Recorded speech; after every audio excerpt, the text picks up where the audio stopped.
Hi all, so today we come back on the Carolingians, and especially on the time of the late Carolingian dynasty and the progressive political decline of and fragmentation of the Carolingian Empire itself. I already made a video on the partition of Carolingian Europe that touched partly these topics, but it was mostly focused on observing the cultural and linguistical differences of the various populations that made up the empire, and that incidentally came to be corresponding in the respective areas to the eventual blocks in which the Carolingian Empire split. Today I would like to focus a little bit more instead on the political history of this gregation, or at least trying to follow how basically imperial rule and this symbol of the unity of the empire came to be torn apart during the same Carolingian times up to the end with Charles III, better known as Charles the Fat. So as we know, and you can see that evidently from this from the map that here it's presented, we could divide in part the Carolingian Empire on the base of cultural linguistical differences, as we were saying in the other video. An eastern area that corresponded roughly to modern days western and southern Germany, inhabited by in fact mostly Germanic peoples, and a western and southern area that comprehends roughly today's France and Italy, that instead was inhabited by Romance populations. But the Carolingians with the Treaty of Verdun actually split up the empire in three parts, as we know, forming this channel in between the Germanic area and the French area, let's say, better known as Lotharingia, because it was given among the three brothers that split the empire to Lothar. And we're gonna discuss especially that in this video, because this central part kept after the division the imperial dignity in many ways, because the point was that there wasn't any collegial empire in the Carolingian mindset. As we have often said when talking about the Franks, whether they were Merovingian or Carolingian, the Franks had a very low public, let's say they had a very scarce sense of public authority in their political matters. They considered the Frankish Empire as something that belonged to them privately, that was owned in full property, not just because they were kings or later emperors, but because they had deserved those lands, and that therefore they had to belong fully to them, according to the ancient Germanic belief that what the warrior conquers belongs in fact to the warrior.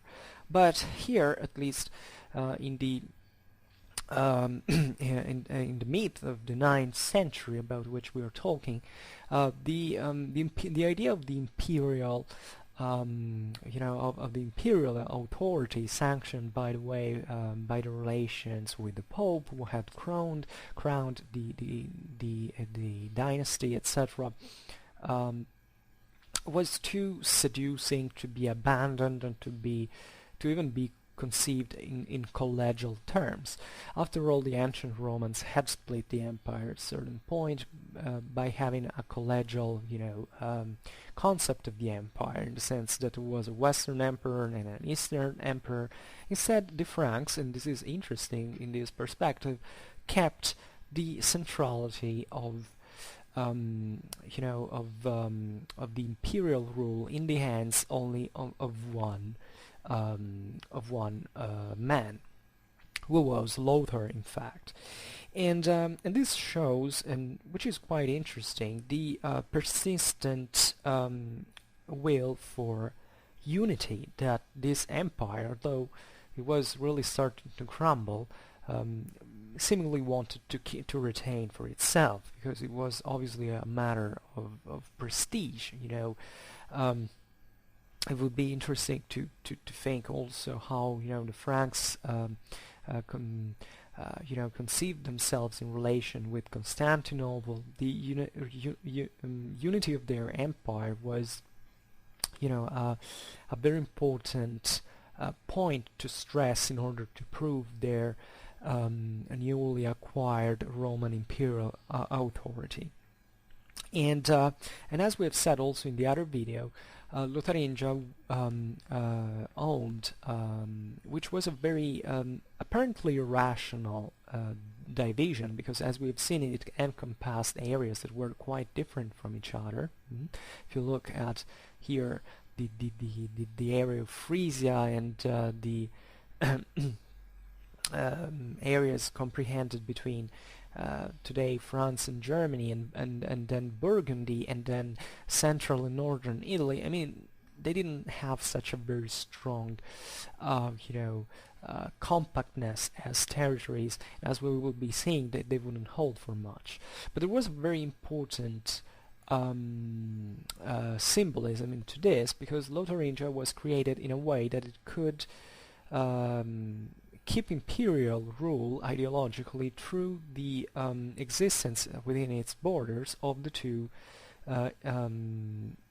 capitals of the empire, let's say. The one in the south, that was Rome, and that was indeed, the most prestigious one, not because it was a Carolingian capital at all. The papacy retained control over Rome, the Carolingians essentially just protecting it, and letting it autonomous. But also in the north of the Alps, the at least the attempt of a properly Carolingian capital, that is today's Aachen. Aachen was built by Charles the Great, trying to emulate Rome herself. So he spent a big deal of money to build this city that was conceived to in his expectations to last as a lasting city, in fact, which is very meaningful, because it tells you how much Charles the Great and Louis the Pious conceived strongly this idea of Roman continuity in the Roman Empire, and especially this public authority that they were trying to impose in order to contrast the private political ambitions of the Carolingian counts, and considering especially that the same Carolingians, just like the Merovingians, hadn't had a capital proper. There were a lot of cities in the empire, mostly of Roman origin, and however, the Frankish dynasties had always preferred to live into these rural mansions that were really mansions. They weren't really cities on their own, but complexes of country houses, very large, very rich in many ways, but that were conceived as merely as residences. We haven't the time to explain why this happened, but let's just say that in the High Middle Ages, the Carolingian kings were quite itinerant, and therefore they preferred to have these scattered residences all over the empire rather than having a center from which, however, they couldn't control the very vast areas that they at least nominally speaking, ruled. Aachen, which is a beautiful city indeed, you can see that if you go to Germany, it's in the northwest, close to the Netherlands, the Dutch border, still has Charles Palace, the Palatine Chapel. It's a beautiful city, but let's say that the will of Charles the Great to make it the capital of the centralized capital of an empire definitely failed. You know, it remained an important city during the Middle Ages, but it really didn't play any great political importance. And for the reason that the same idea of Lotharingia, the same Carolingian Empire eventually faded. However, it's important to conceive these two capitals of the empire in the unitary attempt of the Carolingians within their own empire,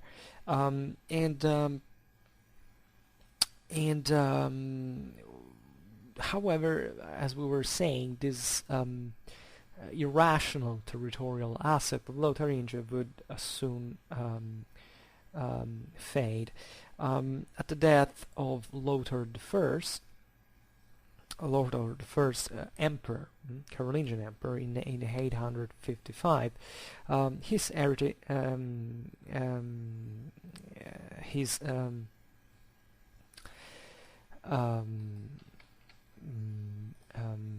inheritance were split between his two sons. He had two sons, Lothar and Ludwig. Lothar, that we used to call Lothar II as king of, and we don't have a name of this kingdom. This is pretty weird, because really he inherited the northern part of Lotharingia, the one north of the Alps, essentially. So he had this kingdom that really didn't have a name. It remained anonymous, and that tells you how, you know, pragmatical these partitions were conceived by politically speaking. They were just kind of I don't know, of sops. I don't know how to say that, for keeping these Carolingians satisfied with their own ambitions, relatively to, you know, their siblings, their brothers at least, and at the point that they wouldn't even be conceiving them as kingdoms proper. And this is not entirely true, as we will be seeing, but definitely this northern part of Lotharingia never made it to be something even close to a kingdom, while the Western Francia and Eastern Francia would become kingdoms with great difficulty over some time, and Italy and Burgundy retained their own former, respectively Longobards and Burgundian, political unity, even though they also eventually underwent a process of fragmentation. Well, this northern part of Lotharingia remained nameless, or better, it kind of was eventually an area from which the modern region of Lorraine in France actually takes its name, but that is all because of this region that comprehended, you know, the territories of from Frisia to Alsace. Alsace excluded, by the way, were called Lotharingia in a way in remembrance of this Lothar II, but eventually he didn't make it to be a kingdom practically, and it tended to remain just a name. and even the same populations that inhabited it were partly Germanic, partly Romance. So there was really a very inconsistent character, this reputation. Um, the other son of Lothar the First, and more precisely his firstborn son, Ludwig, that took the name of Ludwig II as emperor of the Carolingian Empire. He took his name from his grandfather, Louis the Pious, and he had already been associated to by his father to the imperial dignity and to the kingship of the Kingdom of Italy. And when his father died, he maintained both essentially, because he was emperor, and at the same time he was king of Italy, and he ruled from there, from the ancient Langobard capital Pavia. So, and Ludwig II is, in a certain sense, probably, I don't know, it's my favorite among all these fellows, because he was really busy, into his life, trying to make of the Italian kingdom something, unitary and strong.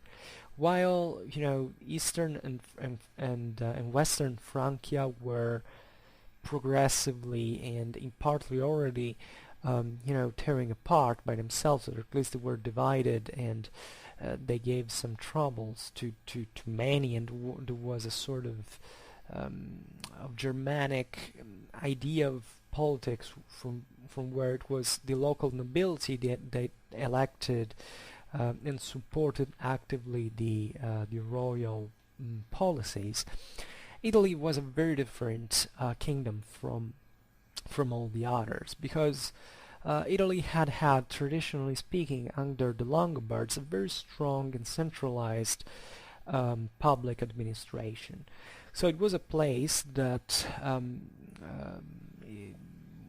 together, because of his wealth and strategical position, had a very crucial importance. It had, in fact, the same papal dominions within it. So it bordered with with part of the Byzantine territories. So it was quite important from there for a monarch of this point to try to establish something more unitary on a smaller base than the big empire that was evidently very difficult to put once again together because of these divisions among the various Carolingians, but that at the same time was more rational and more fruitful, at least at a first glance. And I'd say that Ludwig, in this sense, was very firm, very, very firm in the administration of the Italic kingdom. He obviously always wore this, figure of the protector of Rome because of that, and also of the Longobards of southern Italy. This is quite interesting. The Longobards of southern Italy were essentially a client state of the Carolingians at this time. The Longobards, the Carolingians had conquered essentially the Longobard kingdom of the north, but the duchy of Benevent had remained out of direct Carolingian rule. The duchy, by the way, would transform itself into a princedom at a point. So just to tell you how autonomous they grew, and especially the Longobard Duchy of Benevent was bordering the Byzantine avamposts of southern Italy. So they were very important strategically speaking, because they were a bit client of the Carolingians and of the Byzantines at the same time. And it was that of southern Italy was a very important area, also exactly because of sea power and the control of the east. The Carolingians were largely a terrestrial power at the time, but it's obvious that if you rule a peninsula like the Italian one, and you have the Byzantine imperial fleet that can attack you from the Adriatic or the Tyrrhenian seas, you would think twice, not to care about a political player like the Longobards of Benevent, in order to assure you some kind of fealty from them. And it's also very important to mention that Ludwig II harshly fought against the Saracens that already at that time were hitting the Italian coasts, and eventually even invading the same Italian mainland at a point. The Saracens, as we know, were these pirates that were really they really didn't fit within the Islamic Emirates at this point. Were this kind of piracy coming largely from North Africa, Spain, and Sicily, that at this point begins to hit the Carolingian world from the south. Even southern France and the Spanish mark were assaulted by the Spanish mark and Navarre especially were on the Umayyad frontier in Spain with the Carolingians, and therefore there was this very energetic, a very continuous and very determined effort from Ludwig II to carry out these military expeditions against the invaders, and to try in this process to make the whole royal administration work. As I was saying before, the Longobards had left in spite of the crisis of the very last phase of their kingdom, a substantially pretty good centralized administration. And yet the Carolingian conquest hadn't been such a very light event on the affairs of Italy, so that a bit of damage was done, and Ludwig in this sense tried instead to keep public authority working through its traditional channels, and one of which was in fact the call to arms. And Ludwig's II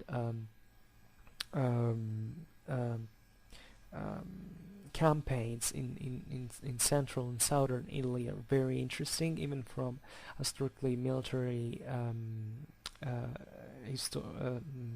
point of view of military history, and they were quite important also because they brought and they culminated in 871 with the destruction of the so-called Emirate of Bari. Bari is a city in Apulia, southeastern Italy.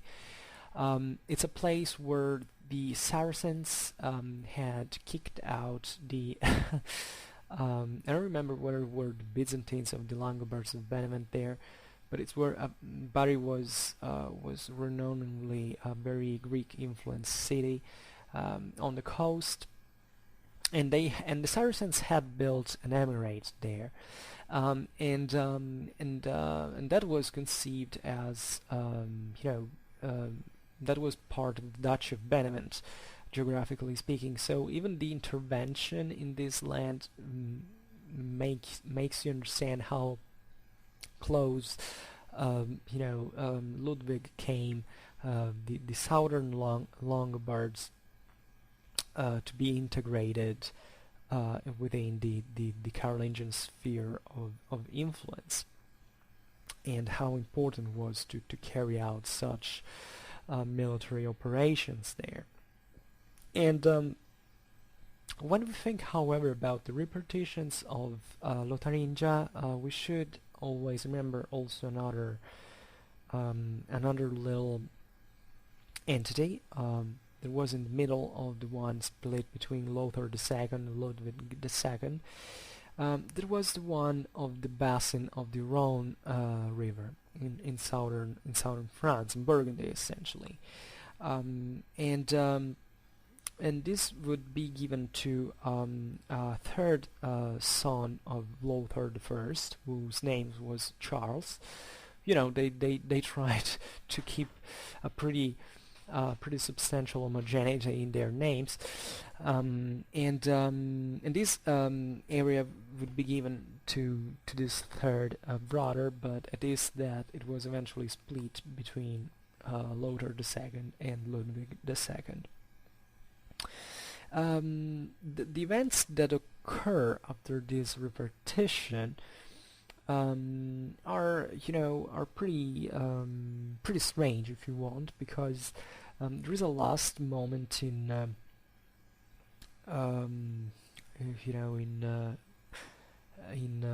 Carolingians affairs that took place in a very short amount of time. Substantially, after a short while, a series of Carolingians die, and especially the legitimate male line,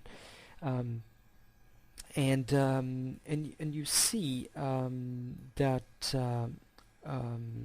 Charles the Bold, that had received Western Francia and that ruled there with all his problems, because during Charles the Bold was one of the sons of Charles the Great. He lived a very long time, telling the truth. He outlived basically almost of his nephews.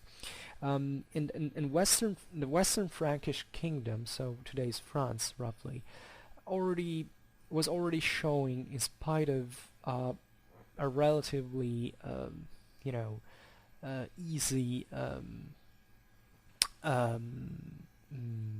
political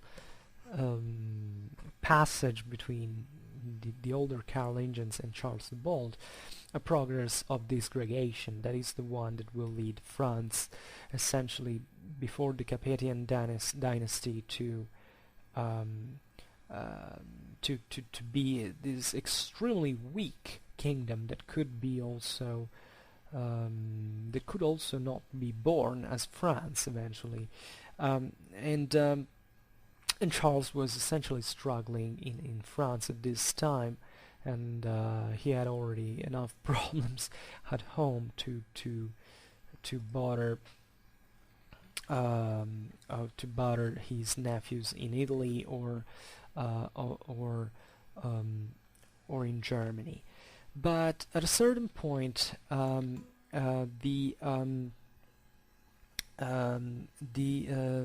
Ludwig II dies, so it arose the problem of to whom had to be given imperial dignity. And Charles the Bold from France said, "Here, I want to take that." And there was a pretty harsh moment in which basically I think his brother Ludwig the German was still alive, but his son would go into Italy as well with the German army, and Charles was entering from Piedmont in Italy as well with his French army to fight over the imperial crown. And at that point, the two armies faced, and they came to an agreement that was also comforted by the papal decision to give the imperial dignity to Charles the Bold. And it wasn't much of a great proof of strength from Charles, but rather the contrary, because the powers involved substantially understood that Charles, even with his imperial title, couldn't carry out a policy of imperial scale. France was already a mess on its own. Charles was old. In fact, he would die substantially 2 years later. So everything was fine. The only problem is that at that point nobody seemed to have the strength to carry out an imperial policy on its own. However, there were minor adjustments in the partition of the Carolingian Empire at this point, because um, it's from this moment that Lotharingia, the northern Lotharingia, so those territories that as we have seen were between the Alps and Frisia, and that had belonged to Lothar the second, were inherited by the German side, essentially the Teutonic kingdom, called um, Kingdom of the Eastern Franks at this time, in order to stress, the Frankishness, or at least the fact that Germany at that point was a Frankish dominion, although it wasn't much of a Frankish land historically, and to distinguish also itself from the kingdom of the Western Franks that was the one ruled at the time by Charles the Bold. And the point is that there are other deaths, as we have seen, including the one of Charles and the one of Ludwig, and etc. And at the end of the story is that by the 80s of the 9th century, of all the Carolingian dynasty, only Charles, son of Ludwig the German, um, um, was fit for inheriting the kingdom. So there is this paradoxical situation for which the Carolingians had fought against each other for taking everyone his own part, and trying to making it, to pass it to their heirs. But there was at this point a unique Carolingian heir, this Charles, named Charles III, and better known as Charles the Fact, who was able to acquire, to get into his hand, not just imperial dignity, but all the various kingdoms into which the empire had been articulated in the last generations. But this also was something that lasted for a very short time, because Charles would be considered a weak sovereign. He was the one who essentially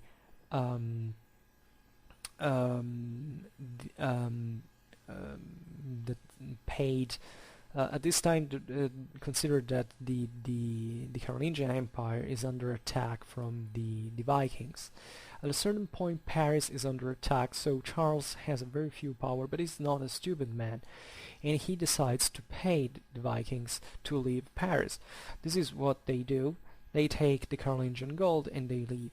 But from a Frankish perspective, the idea of paying an enemy with gold to make it go away was kind of an insult, both for the Germanic ethos that they had, the idea that you don't pay an enemy to make him go away. You just kill him with your own sword, and and also because of the same imperial Roman imperial ideals. There was this episode in the history of the Roman Republic where the Gauls essentially when the Romans that had their city sacked by the Gauls said, we want to win our back our city with gold, as the Gauls wanted them to do at that point, to give them Rome back, but we're gonna retake it with iron, with the sword as well. But more pragmatically speaking, this was a very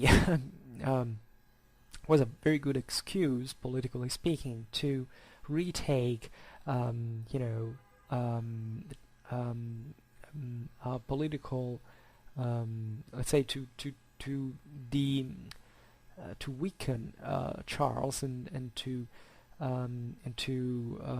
rise as new rulers, which is what which is the opportunity that an illegitimate son of Ludwig the German, Arnulf of Carinthia, definitely took. And this happened, by the way, because the Germanic aristocracy essentially pushed for it. They placed Arnulf in charge as king of the Eastern Francia, and he therefore rebelled to Charles III. And Charles is remembered as Charles the Fat, also because at the very end of his life, that would occur a few times later, regarding to the events narrated, was extremely obese, and he couldn't even move, etc. So that was seen always in Germanic perspective as a proof of the royal to the king's unfitness, to the emperor's unfitness to his office. And in fact, when Arnulf rebelled to Charles, he couldn't really do much, and it seems that all the nobility of the Frankish Empire at that point tried to pass from Arnulf's side to get new privileges, and essentially viewing in him as the next successor. And at the same time, it's interesting that 1 year after, in 888, that is the year in which, if I'm not wrong, even Charles died, the aristocracy of the Western Frankish kingdom, so the one that had belonged to Charles the Bald, elected to the throne a powerful vassal of the Carolingians, who was Otto, Count of Paris.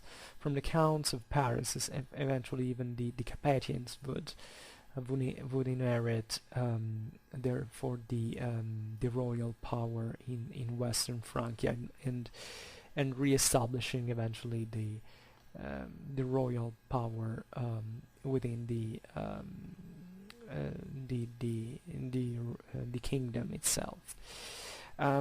So at this point, you see that the Carolingian Empire basically finished. This is the year in which we normally, conceive the end of the Carolingian Empire, and as in many times in history, it came essentially to finish in a very progressive way, in a very silent way, and who was left were essentially the same aristocracy that had participated to the Carolingian experiment, either as conquerors of other peoples or as conquered peoples, as a matter of fact. And in this sense, it's very important that the imperial dignity, aside from all, especially the Italic aristocrats who, being close to Rome, would regain nominally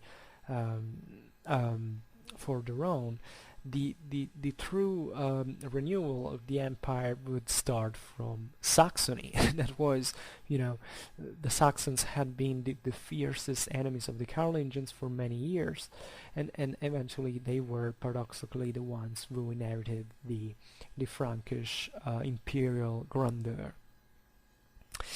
I hope everything was clear. I like to stress a pair of concepts. I could have been more concise, but I think it's also nice to take time to make some reflections and take certain excursus just to deepen a bit the perspectives. So as always, I thank you for watching. If you like this video, please share it or subscribe to my channel, or leave a like. And if you have any curiosity, please feel free to ask, either in the comments or via email. once again, I thank you for listening. I wish you a nice time and see you next time. Bye.